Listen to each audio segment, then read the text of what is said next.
오늘 들으실 하나님의 말씀은 신약성경 마태복음 1장 18절부터 25절까지입니다. 마태복음 1장 18절부터 25절까지입니다.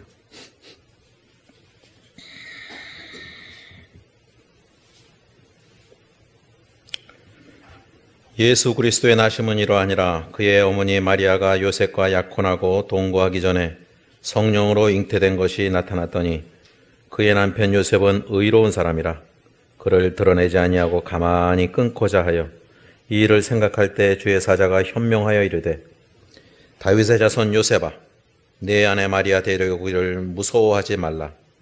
그에게 잉태된 자는 성령으로 된 것이라. 아들을 낳으리니 이름을 예수라 하라. 이는 그가 자기 백성을 그들의 죄에서 구원할 자이심이라 하니라. 이 모든 일이 된 것은 주께서 선지자로 하신 말씀을 이루려 하심이니 이르시되 보라 처녀가 잉태하여 아들을 낳을 것이요 그의 이름은 임마누엘이라 하리라 하셨으니 이를 번역한즉 하나님이 우리와 함께 계시다 함이라. 요셉이 잠에서 깨어 일어나 주의 사자의 분부대로 행하여 그의 아내를 데려왔으나 아들을 낳기까지 동침하지 아니하더니 나음에 이름을 예수라 하니라. 아멘. 우리 교회에서 반드시 기념하는 절기가 세 가지가 있습니다.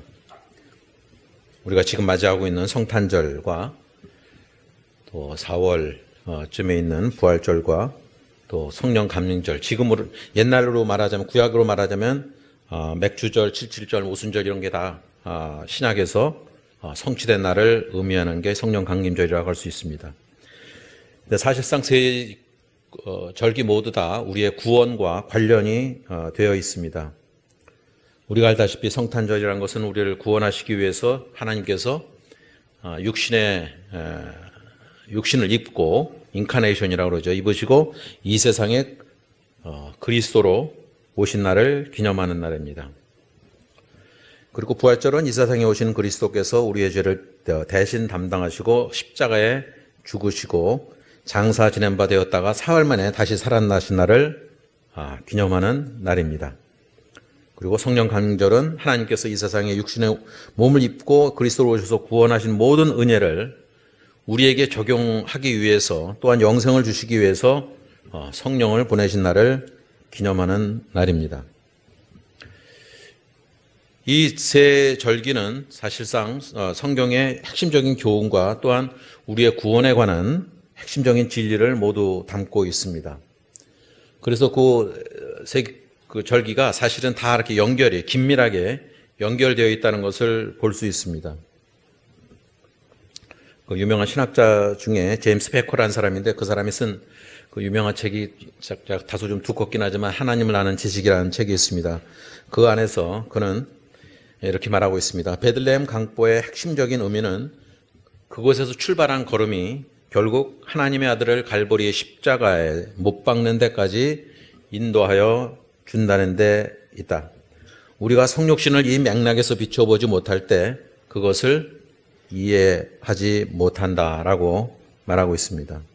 그러니까 성탄절의 핵심은 그냥 예수 그리스도 이 땅에 태어난 것뿐만 아니라 예수 그리스도가 십자가에 죽으시고 부활하신 사건으로 이어진다는 데 있습니다. 오늘은 하나님께서 우리를 구원하시기 위해서 이 세상에 그리스도로 오신 날을 기념하는 대강절의 마지막 주일, 우리는 성탄주일이라고도 얘기하죠. 그 날을 맞이해서 예수 그리스도가 이 땅에 오심에 대해서 구체적으로 묘사하고 있는 오늘 본문을 통해서 어떻게 이 세상에 오셨고 또 그 의미가 무엇인지 살펴보고자 합니다. 첫 번째는 어떤 방법으로 오셨는가 하는 거죠. 오늘 본문은 그 내용을 상세하게 설명해 주고 있습니다. 예수 그리스도의 나심은 이러하니라 라고 시작하고 있습니다. 여기에 보면 예수 그리스도의 탄생이 그냥 인간적인 출생 방법이 아니고 성령으로 마리아에게서 잉태된 것이다 라고 말씀하고 있습니다. 그러니까 우리의 상식과는 인간의 상식과는 좀 벗어나 있습니다. 이 사실은 우리 신앙생활에 있어서 아주 중요한 부분입니다. 이 본문에서 다윗의 자손 요셉과 또 그와 정혼한 마리아가 결혼하였지만 동거하기 전에 마리아가 임신한 이야기로 시작하고 있습니다. 그 유대인들의 결혼 방식은 구약 성경에도 자주 나타나고 있습니다만 일반적으로 세 가지 단계를 거칩니다. 첫 번째 단계는 부모가 결정해 주는 것인데 그것은 결혼이 너무 중요한 것이기 때문에 본인들만의 애정만으로는 안 된다는 생각에서 그리했습니다. 두 번째 단계는 정혼 단계로서 결혼하기로 약속하는 것인데 부모의 허락과 본인들의 약속이 함께 이루어진 것을 말합니다. 이 단계에서는 법적인 효력을 가지고 있기 때문에 이혼할 수 없습니다. 그것은 정식 부부관계로 보기 때문입니다. 세 번째 단계가 결혼해서 함께 동거하는 과정입니다. 이 본문에는 오늘 본문에 나오는 요셉과 마리아의 정혼은 방금 말씀드린 것 중에서 두 번째 단계에 해당합니다. 동거하기 전에 법적인 부부로 있던 관계입니다. 그래서 본문에서도 요셉을 마리아의 남편이라고 부르고 있고 또 마리아를 내 아내라고 칭하고 있습니다. 요셉의 아내라고 부르고 있다는 것이죠. 그런데 결혼해서 동거하기 전에 마리아가 아이를 가졌다는 사실이 그의 남편 요셉에게 들렸습니다. 지금으로 말하자면 기가 막힐 노릇이죠. 당시의 관습에 따라 동거하기 전에 아이를 갖게 되면 마리아에게 소송을 제기하는 방법과 또 이혼 정수를 써주고 조용히 버리는 방법이 있었습니다. 이것은 신명기에 나오는 말씀이기도 합니다. 그런데 요셉은 오늘 본문에서 말씀하기를 요셉은 의로운 사람이라 저를 드러내지 않고 가만히 끊고자 하여 이를 생각했다라고 기록하고 있습니다. 고민을 많이 했겠죠. 그런데 요셉이 이 일을 생각하고 있을 때 주의 천사가 꿈에 나타나서 말합니다. 다윗의 자손 요셉아 내 안에 마리아 데려오기를 무서워 말라. 저에게 잉태된 자는 성녀로 된 것이라. 육체적인 관계 속에서 난 것이 아니라 성령으로 된 것이라. 아들을 낳으리니 이름을 예수라 하라. 그리고 이는 그가 자기 백성을 저희 죄에서 구원할 자이심이라라고 오늘 본문 20절과 21절에 말씀하고 있습니다. 주의 천사가 요셉에게 나타나서 마리아에게 잉태된 아기가 태어나서 어떤 일을 하실 것인가에 대해서 미리 설명해 주고 있습니다. 여기서 우리는 하나님께서 우리의 구원을 이루시기 위해서 기적적인 방법으로 우리의 역사 속에 들어와 계신 것을 알 수 있습니다. 왜냐하면 다윗의 자손 요셉이 그 정원한 것을 파혼하려고 할 때 주의 사자를 보내서 그것을 막고 있기 때문입니다. 그냥 인간적인 방법으로는 이미 그렇게 했을 거예요. 그 순간에 천사의 음성을 들었던 것입니다. 그것은 구약의 선지자를 통해서 약속하신 것을 이루려 한 것이었습니다. 하나님의 약속을 이루려 한 것입니다. 그래서 요셉은 주의 사자가 하는 말을 듣고 아내를 데려와서 아들을 낳을 때까지 동침하지 않았습니다. 그리고 아들을 낳은 후에 주의 사자가 분부한 대로 이름을 예수라고 지었습니다. 이 예수란 말은 여러분들이 알다시피 구약에서는 조슈아에 해당합니다. 여호수아. 그 이름의 뜻은 구원이라는 뜻입니다. 이것이 예수님께서 태어나실 때 일어난 일입니다. 예수님께서는 이런 방법으로 오신 것입니다. 성령으로 잉태돼서 처녀 마리아의 몸으로 오신 것입니다. 자, 그렇다면 이런 방법으로 오셨다면 이 사건의 의미는 아까 말씀드렸던 이 의미는 무엇일까라는 것을 알아야 될 것입니다. 이 사건에서 우리는 두 가지 중요한 사실을 알 수가 있는데 한 가지는 그 아기가 성령으로 잉태되어서 그 처녀의 몸에서 태어났다는 것과 또 한 가지는 이 아기가 나중에 어떤 일을 할 것인가라는 것이죠.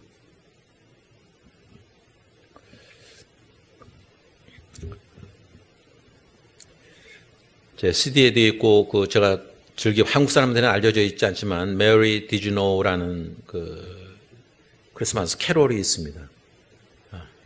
마리아가 그 아기를 그 아기가 예수가 태어났을 때 사실은 사람으로서는 모르는 거죠. 어떤 일을 할 것인지, 어떠한 역사가 이루어질 건지에 대해서는 모르죠. 우리 자녀에 대해서도 아마 그럴지 모릅니다. 갓난아기가 태어났을 때 어떻게 성장할 것인가에 대한 부모는 꿈을 꾸지만 정말 그 마리아의 몸에서 태어난 예수 그리스도는 한 역사를 바꾸는 하나님의 아들로 태어난 것이었습니다. 그러기에 보통 방법으로 태어난 것이 아니라 성령으로 잉태된 것이라고 볼 수 있습니다. 그렇다면 왜 성령으로 잉태되었는가? 이것은 성령으로 잉태되었다는 것은 매우 중요한 문제인데 오늘 우리가 매주 암송하고 있는 사도신경에도 나와 있죠. 우리가 그냥 외우는 바람에 깜빡깜빡하지만 초반에 이렇게 되어 있습니다. 그 외아들 우리 주 예수 그리스도를 믿사오니 이는 성령으로 잉태하사 동정녀 마리아에게 나시고라고 되어 있습니다. 이것을 우리가 늘 매주 고백하고 있습니다. 그렇다면 왜 예수님께서는 성령으로 잉태되고 그 처녀의 동정녀 마리아의 몸에서 탄생하게 되었을까? 자, 우리는 그것을 우리 인간의 타락에서 봐야 될 것입니다. 하나님께서는 우리 인간을 만드시고 에덴 동산에서 하나님과 영원히 교제할 수 있도록 또한 그 안에서 살 수 있게 하셨습니다. 그러나 한 가지 조건이 있었는데 그 조건은 창세기에 나와 있듯이 그 동산나무의 실과는 내가 임의로 먹되 선악을 알게 하는 그 나무의 실과는 먹지 말라. 내가 먹는 날에는 정녕 죽으리라 라는 말씀이었습니다. 이 선악과는 사람을 시험하기 위해서 주신 것이 아니고 하나님과 인간의 관계를 표시해 주는 것이었습니다.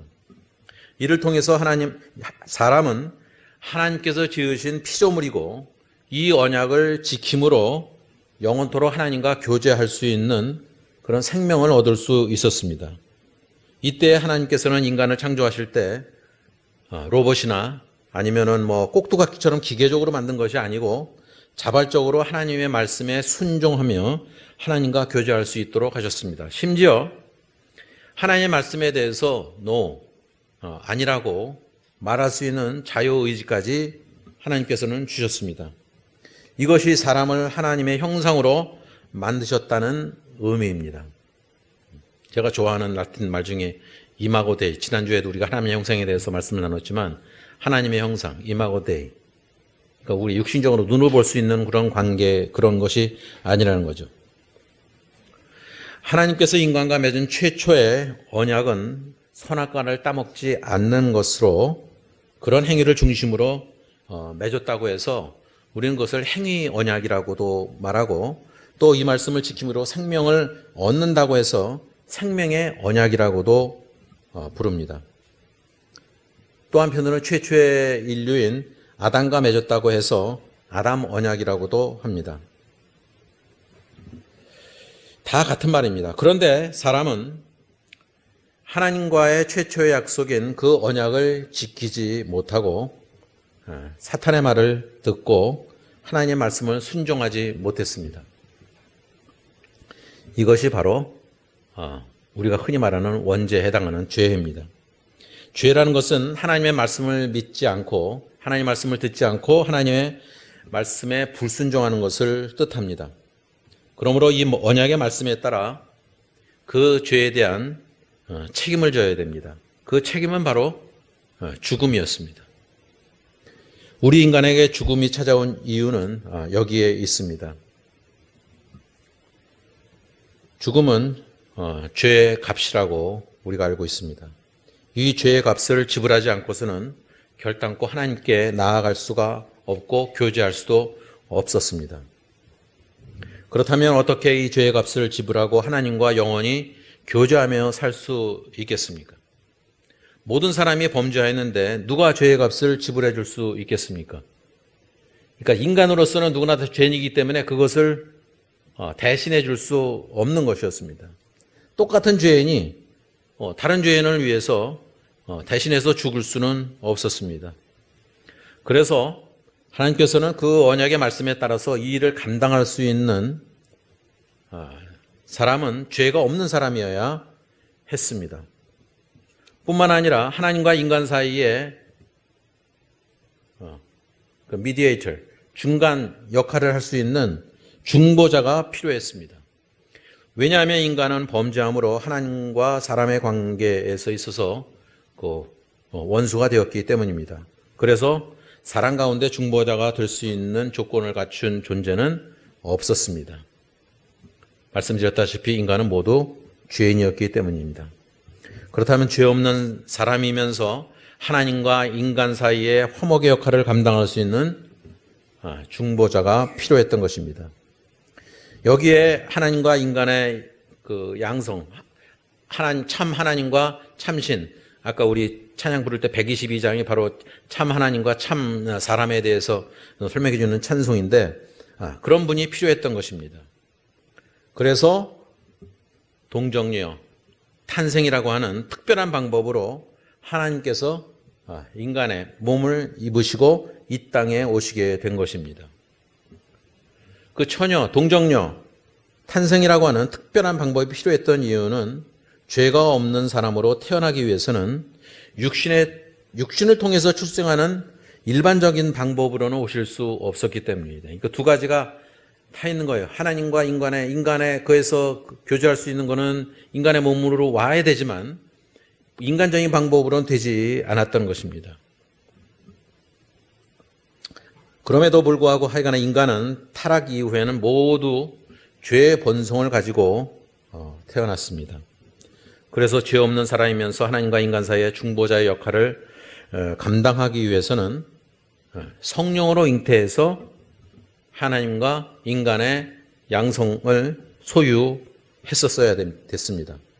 그 결과 죄 없는 사람도 만족하게 되고 하나님과 인간 사이의 중보자 역할을 할 수 있는 예수 그리스도가 필요했던 것입니다.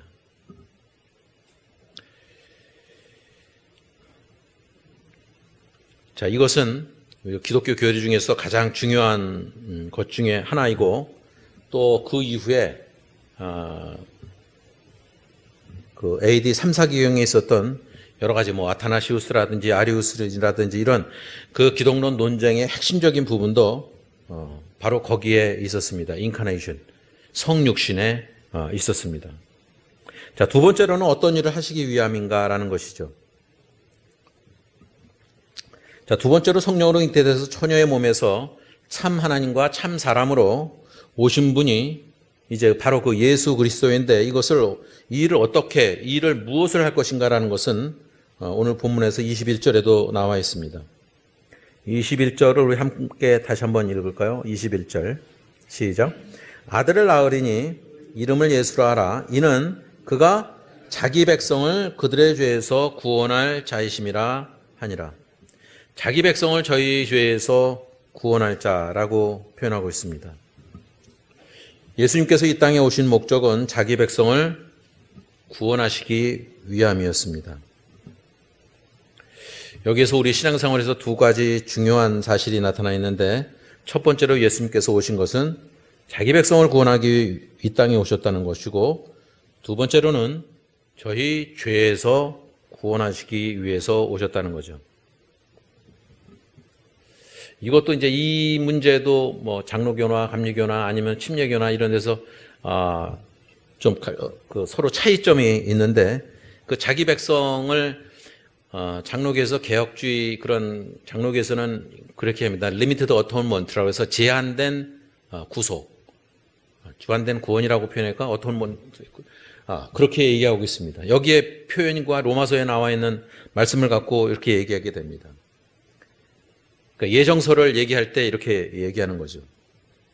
또 다른 것은 이제 만인구원설. 이제 누구나 다 구원을 받을 수 있다는 것. 또 하나는 그 아르마니즘이라고 해서 이 알마니안 그 교리는 예수 그리스도의 구속에 있어서 그 범위와 적용을 분리하는 데 있었습니다. 즉 예수님께서 전 인류를 위해서 십자가에 죽으셨으나 사람이 스스로 결심해서 믿는 자만 구원을 얻는다고 하는 것이 바로 그런 것이었습니다. 그러니까 이런 것에 서로 갈등은 있지만 예수님의 구속 사역이라는 것은 하나님께서 하시는 일이라는 것에는 이의를 제기할 수 없습니다. 하나님께서 하시는 일에는 실패가 없습니다. 우리가 하나님을 예배하고 우리가 찬송하고 경배하는 것은 우리가 그리스도인이 되었을 때야 알게 되는 것인지 이것은 특권이죠. 아무나 하나님을 찬양할 수 없습니다. 또 하나님께서 들으실 만한 찬양, 하나님께서 흠양하시는 그 찬양과 예배가 되어야 된다는 것은 하나님의 자녀만이 할 수 있다는 것에 우리가 그리스도인의 특권을 가지고 있다고 해도 됩니다.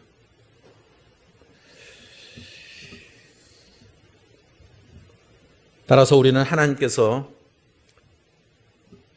예수님을 통해서 자기 백성을 구원하시기 위해 오셨다는 것은 우리에게 특권으로 알고 살아가야 될 것입니다. 예수님께서 이 땅에 오신 자기 백성을 구원해서 하나님의 나라를 주시기 위해서 오셨다는 사실을 알아야 된다는 것입니다. 두 번째로 이 세상에 오신 두 번째 목적, 예수님께서 이 땅에 오신 목적은 저희 죄에서 구원하시기 위해서 오셨다는 것이죠. 오늘 본문에서 분명히 명시하고 있는 것은 그가 자기 백성을 저희 죄에서 구원할 자이심이라 라고 표현하고 있다는 거죠. 그들의 죄에서, 저희 죄에서. 우리가 조금 전에 생각해 본 대로 인간의 죄 때문에 죽음이 왔고 하나님의 관계가 단절되어 하나님과 교제할 수 없었습니다. 이 죄의 결과로 이 세상에서 우리는 고통을 당하다가 지옥 형벌을 받게 되는 것이라는 것입니다. 많은 사람들이 천국과 지옥의 실제에 대해서 아직도 서울에 나가면 그 예수 천국 뭐 이렇게 써 있어요. 그런 거를 두르고 있는 사람들이 꽤 많이 있습니다. 성경은 지옥 형벌의 비참성을 말하고 있고 그 지옥을 피할 수 있는 길을 제시하고 있는데 그것을 바로 그 방법은 예수님을 그리스도로 믿는 것입니다. 예수님께서는 죄로 인해서 형벌을 받을 수밖에 없었고 하나님과의 교제가 단절되었는데 예수님께서 바로 그 자기 백성의 죄에서 구원하기 위해서 오셨다고 말씀하고 있습니다. 이것은 과거에 있었던 어떤 민중신학 이런 데서 그냥 고통받고 억압받는 사람을 그냥 구원하는 그런 정도가 아니고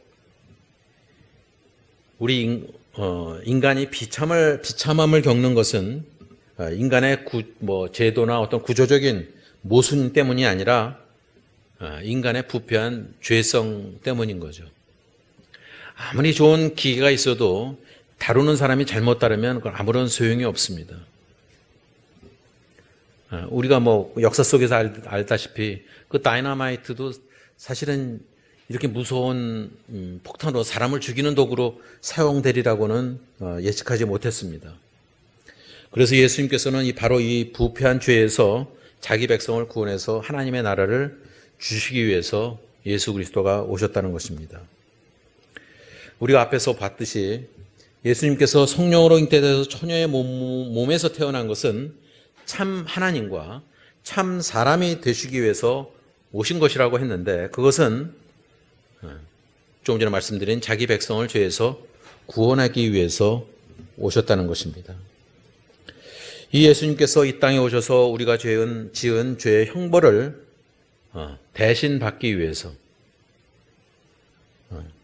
십자가에 죽으셨습니다. 제가 늘 말씀드리지만 예수님을 표현하는 방법이 그 영어에서는 참 여러 가지로 우리는 그냥 구원자, 구세주 이렇게 표현하고 있는데 참 여러 가지로 쓰이거든요. Savior, 구원한다라는 뜻, 또 Deliverer, 죄에서 건져낸다. 건져내시는 분. 제가 좋아하는 말은 Redeemer. 대신 져 주시는 거죠. 대신. 값을 대신 져 주시는 분이 바로 예수 그리스도라는 것이죠. 예수님께서는 죄 없는 사람이시고 또 하나님과 우리 사이에 중보자 역할을 감당할 수 있는 조건을 다 갖추시고 이 땅에 오셔서 우리의 죄를 위해서 십자가에 달려 죽으신 것입니다. 그런 까닭에 우리가 구원을 얻은 거죠. 우리가 구원을 공짜라고 얘기하지만 사실은 그거는 예수님께서 대신 값을 치르신 것입니다. 우리에겐 공짜지만 예수님께서는 그 값을 치르신 것이라고 볼 수 있습니다. 그런데 놀라운 사실은 하나님께서 성령으로 잉태돼서 참 사람으로 이 땅에 오신 사건에 대해서 마태는 오늘 마태복음에서 마태는 이것을 구약 예언의 성취라고 말씀하고 있습니다.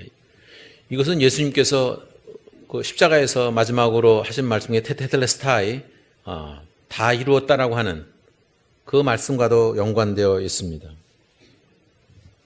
그래서 오늘 본문에서 22절과 23절에 이렇게 표현하고 있습니다. 이것도 한번 같이 읽을까요? 22절과 23절 시작. 이 모든 일이 된 것은 주께서 선지자로 하신 말씀을 이루려 하심이니 이르시되 보라 처녀가 잉태하여 아들을 낳을 것이요 그의 이름은 임마누엘 하리라 하셨으니 이를 번역한즉 하나님이 우리와 함께 계시다 함이라. 자, 이런 것이 다 구약에 있는 말씀들을 연관해서 나와 있는 말씀입니다. 자, 구약 성경 이사야서 7장 14절에 보면 이런 말씀이 있습니다. 그러므로 주께서 친히 징조로 너에게 주실 것이라. 바로 이 말씀이죠. 처녀가 잉태하여 아들을 낳을 것이요 그 이름을 임마누엘에 하리라. 오늘 보는 말씀이 바로 이사야서 7장 14절에 있는 말씀입니다. 이러한 구약의 말씀대로 성취가 되었다는 것입니다. 그냥 만약에 마태복음이 없었다면 그 구약에 있는 그 말씀만 갖고서는 참 이해하기가 쉽지 않았을 것입니다. 그러니까 여전히 유대인들은 아직도 메시아를 기다리고 있는 것일지도 모르죠. 이 예언이 기록된 이사야 7장이 바로 그런 오늘 마태복음 1장 22절과 23절에 연관되어 있는 말씀이기도 합니다.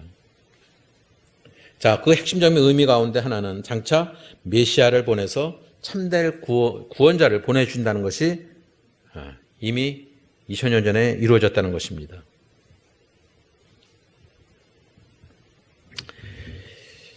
따라서 그 이사야 선지자가 예언한 그 메시아가 우리가 믿는 예수 그리스도인데 바로 그 예수 그리스도가 임마누엘이라고 하는 것입니다.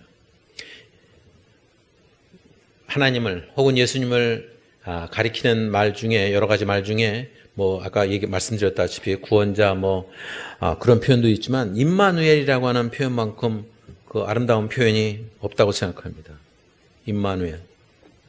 임마누엘이란 말은 히브리어죠. 임이라는 것은 함께란 뜻이고 누는 우리와 함께 계시다. 여러분들이 아시다시피 엘이라는 말은 하나님이라는 뜻이고 그래서 영어로 보면 아주 간단해요. God with us. 물론 이제 is라는 동사가 필요하지만 그건 쓰지 않아도 됩니다. God with us. 하나님께서 with us, 우리와 함께 계시다라는 뜻이죠. 그리고 구약 성경 이사야 문맥에서 임마누엘은 하나님과 동의어로 사용되었습니다.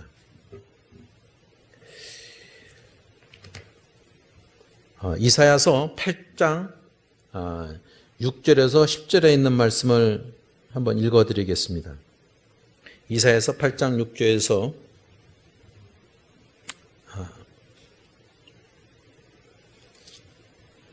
10절입니다. 이 백성이 천천히 흐르는 실로암 물을 버리고 르슨과 르말리아의 아들을 기뻐하느니라. 그러므로 주 내가 흉룡하고 창이란 그 큰 하수 곧 아스루 왕과 그의 모든 위력으로 그들을 뒤덮을 것이라. 그 모든 골짜기에 차고 모든 언덕에 넘쳐 흘러 유다에 들어와서 가득하여 목에까지 미치리라. 임마누엘이여 그가 펴는 날개가 네 땅에 가득하리라 하셨느니라. 너희 민족들아 함성을 질러 보아라. 그러나 끝내 패망하리라. 너희 먼 나라 백성들아 들을지니라. 너희 허리를 동이라. 그러나 끝내 패망하리라. 너희 허리에 딸을 띠라. 그러나 끝내 패망하리라. 너희는 함께 계획하라. 그러나 끝내 이루지 못하리라. 말을 해보아라. 끝내 시행되지 못하리라. 이는 하나님이 우리와 함께 계십니다. 여기에 이사야서 8장 10절에 있는 하나님이 우리와 함께 계시니라. 영어 성경에도 물론 God with us라고 표현을 하고 있지만 이것이 바로 임마누엘입니다. 임마누엘. 이 말은 이 문장을 다 해보면 왜냐하면 그분은 임마누엘이 되시기 때문이다. 하나님께서 우리와 함께 하신다는 사실, 임마누엘 말은 우리 그리스도인의 삶에 있어 인생에 있어 가장 중요한 말 중에 하나입니다. 태어날 때부터 우리의 날이 다할 때까지, 우리의 생명이 다할 때까지 임마누엘이라는 말은 우리 뇌 속에서 지울 수가 없는 표현입니다. 그 지금 이사야서 8장 6절에서 10절까지의 임마누엘이 여러분들이 들으신 대로 좀 두 번 나옵니다. 그 이 이름은 온 세상의 통치자인 하나님을 가리키는 말입니다.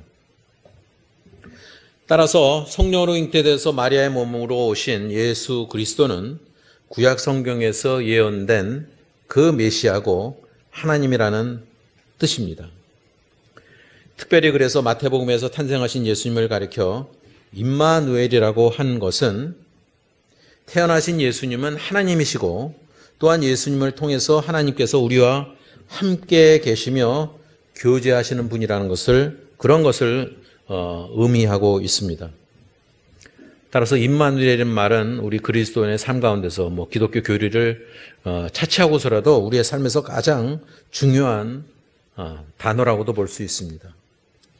하나님께서 예수님을 처녀의 몸에서 나게 하신 사건은 구약 성경에서 예언한 그 메시아가 예수 그리스도를 통해서 이루어졌다는 것을 알려주는 것입니다. 동시에 그 메시아를 통해서 온 세상을 통치하고 항상 우리와 함께 계신다는 것을 보여주는 것입니다. 또 한편으로는 오늘 마태복음뿐만 아니라 요한복음 1장 14절에서도 볼 수가 있습니다. 요한복음 1장 14절에 이렇게 기록하고 있습니다. 말씀이 육신이 되어 우리 가운데 거하심에 우리가 그의 영광을 보니 아버지의 독생자의 영광이요 은혜와 진리가 충만하더라. 이제까지 말씀드렸던 걸 여기에 또 함축하고 있습니다. 말씀이 육신이 되어, 이것도 인카네이션이죠. 성육신을 우리 가운데 거하심에, 또한 임마누엘을 표현하고 있습니다. 지난주에도 거한다라는 표현, 우리에게 거한다는 거죠. 함께 하신다는 것입니다. 그래서 예수님께서는 육신의 몸을 입으시고 이 땅에 오신 것은 우리 가운데 장막을 치시고 우리와 함께 거하시며 우리와 교제하신다는 사실입니다. 이것이 임마누엘이라고 하는 말씀의 핵심입니다. 우리는 예수님께서 참 사람과 참 하나님으로 이 땅에 오신 것은 우리와 함께 사시면서 교제하시기 위함임을 알아야 됩니다. 그런데 많은 사람들은 사실상 이 사실을 믿기 어렵다고 얘기합니다. 성령으로 잉태돼서 어떻게 처녀의 몸으로 태어나고 또 그 결과를 하나님께서 우리와 함께 교제하고 계시다는 그 사실, 이것이 우리만이 알고 있는, 그리스도인이만이 알고 있는 미스터리, 어떤 비밀이라고 볼 수 있습니다. 이 신비로운 사건들이 믿어진다면 우리는 그리스도 안에서 항상 하나님께서 우리와 함께 거하신다는 그 은혜로운 사건들을 사실은 날마다 경험하게 될 것입니다. 그 세상 사람들은 기적이라고 말하지만 우리에게는 그 하나님의 상식이죠. 그거를 우리가 볼 수 있는 것이 세상 사람들은 그걸 기적이라고 말할지 모르지만 우리에게는 그것을 아는 비밀을 아는 지혜를 우리가 갖고 있습니다. 이 신비로운 사건들이 믿어진다면 우리는 그리스도 안에서 하나님께서 우리와 함께 계신다는 그 은혜로운 사건들을 날마다 경험하게 될 것이고, 그래서 한 미국의 목사님은 이렇게 표현을 했어요. 이런 신비로운 사건에서 정말 그 참된 신자라면 정말 그럴까 하는 의문부호를 붙이는 것이 아니라 아 그렇구나 라고 하는 감탄부호를 붙이는 것이라고 말하고 있습니다. 왜냐하면 이런 신비로운 사건들이 예수 그리스도의 탄생과 같은 그러한 사건들이 바로 우리 자신을 구원해서 하나님과 교제하게 하는 은혜로운 사건으로 믿어지게 되기 때문입니다. 그러므로 우리는 이 땅에서 성령으로 잉태돼서 처녀의 몸에서 태어나신 예수 그리스도의 탄생을 기뻐하고 감사하며 의문부호가 아니라 감탄부호로 생각하며 살 수 있다는 것입니다. 요즘 크리스마스 시즌은 과거와 정말 많이 다릅니다. 크리스마스 캐롤도 별로 들려지지 않고, 또 옛날에는 크리스마스 이브에 밤에 돌아다니면서 크리스마스 캐롤을 부르기도 했지만 그러지도 못하고, 이미 또 미국에서는 크리스마스라는 단어조차도 이제 거의 사라져갑니다. 카드도 메시아, 크리스마스 이런 단어보다는 그냥 해피 할러데이라고 표현을 합니다. 성탄절이라는 것은 크리스마스, 상탄절은 하나님께서 우리를 구원하시기 위해서 육신의 몸을 입으시고 이 땅에 오신 날을 기념하는 날입니다. 당연히 기뻐해야죠. 물론 역사적으로 볼 때 12월 25일이 그 날은 아닌 것은 우리가 잘 알고 있습니다. 하지만 우리 마음속에 모시는 예수 그리스도의 탄생, 이것은 우리 인생에 있어서도 가장 중요한 사건입니다. 예수 그리스도를 우리의 구주로, 우리의 메시아로, 우리의 구원자로 모시고 산다는 사건은 우리 인생에서 가장 중요한 사건이고, 우리의 이 생과 내 생에 있어서 가장 중요한 전환점이 되는 그 날이 예수 그리스도가 이 땅에 오신 것으로 인해서 시작되었다는 것을 믿어야 됩니다. 이때 성령으로 잉태돼서 마리아의 몸에서 태어나신 예수님은 우리를 구원해서 영원토록 하나님과 함께 있게 되고 교제하기 위해서 오셨다는 사실을 늘 기억해야 됩니다. 그렇지만 한 가지 더 생각해야 될 것은 우리의 구원이 완성된 것은 아니라는 것입니다. 이 땅의 처녀의 몸에서 태어나 우리의 죄를 위해서 십자가에 죽으시고 부활하시고 승천하신 그 주님께서 올라가신 그대로 이 땅에서 우리 역사 속에서 오셔서 완전한 하나님의 나라를 이루실 것을 약속하셨습니다. 지금은 우리가 부분적으로 그리스도 안에서 하나님의 나라를 경험하고 있지만 언젠가는, 그때는 완전한 임마누엘, 그 하나님께서 우리와 늘 동행하시고 또 함께 거하신다는 것을 체험하게 될 것입니다. 그러므로 우리가 이 성탄절을, 크리스마스를 이러한 구원의 사건으로 올바르게 이해하게 된다면 우리에게는 이 세상에서 비교할 수 없는 기쁨과 감사가 우리 가운데 항상 있게 될 것입니다. 임마누엘, 하나님께서 우리와 함께 하신다. 이 얼마나 은혜로운 사건입니까?